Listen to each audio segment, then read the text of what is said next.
Hello दोस्तों, मेरा नाम है सौम्या व्यास और आप में से कुछ लोग जानते होंगे कि मैं यूट्यूब चैनल पर मध्य प्रदेश में जितनी भी भर्ती परीक्षाएं आयोजित होती हैं उनसे रिलेटेड इन्फॉर्मेशन शेयर करती हूं। तो आज हम इस वीडियो में बात करने वाले हैं वर्ग 1 के रिजल्ट की। तो देखिए, कुछ दिनों पहले शुद्धि पत्र आ चुका है, जिसको आए 2 से 3 दिन हो गए हैं। तो शुद्धि पत्र का मतलब ये है कि उन्होंने 13% सीटें जो है वो होल्ड करके रखी हैं। जिनको ये बात समझ में नहीं आ रही उनको मैं सिंपल वे में समझा देती हूँ कि जो ओबीसी और जनरल के बीच में मैटर चल रहा था आरक्षण का, 27% ओबीसी को दे दिया जा रहा था, तो उसको वो फाइनलाइज नहीं हुआ था, तो उसको लेके कोर्ट में अभी डिसीजन पेंडिंग है।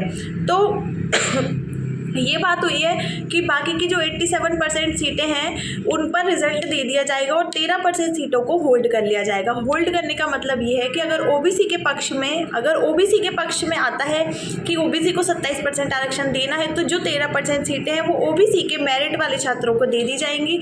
और अगर ओबीसी के पक्ष में नहीं आता है तो फिर जो जनरल के जो बच्चे हैं जिनका मेरिट में नाम है उनको 13% सीटें दे दी जाएंगी। तो इसके चक्कर में सारे रिजल्ट जो है वो अटके हुए थे। तो अब शुद्धि पत्र जो है वो वर्ग 1 का आ गया है। तो अब क्या है कि रिजल्ट जो है वो इसी माह आ जाएगा, क्योंकि शुद्धि पत्र आने का मतलब होता है कि अभी जो इससे पहले जो रिजल्ट आया था उसका भी शुद्धि पत्र आया था, फिर 3 से 4 दिन में उसका रिजल्ट आ गया था। तो MP police constable, MP jail प्रहरी, फॉरेस्ट, इन सब के जो एग्ज़ाम हैं उनके रिजल्ट आने वाले हैं इस मंथ में। फरवरी में बहुत ज़्यादा संभावना है कि इसी मंथ में आ जाएंगे, नहीं तो मार्च के फर्स्ट वीक में रिजल्ट आने की पूरी संभावना है। यहाँ तक कि जो ईएसबी का जो प्रोग्राम चल रहा है उसके तहत देखा जाए तो जो रिजल्ट है वो अभी टाइम टू टाइम देने वाले हैं वो लोग।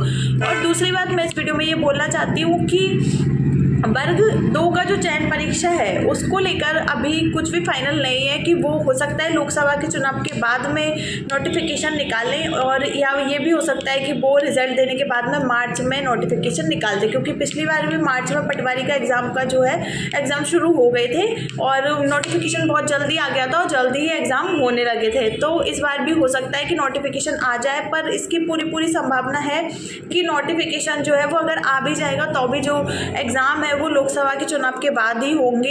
एक तो मुझे ये 2 इन्फॉर्मेशन इस वीडियो में देनी थी। दूसरा, जो पटवारी वालों को जो नियुक्ति दी जा रही है उसको लेकर मैंने एक वीडियो अलग से बनाया है, तो आप लोग उसको प्लीज़ ज़रूर देखिएगा और वीडियो पसंद आए तो लाइक कीजिएगा और चैनल को सब्सक्राइब कीजिएगा। और थैंक यू।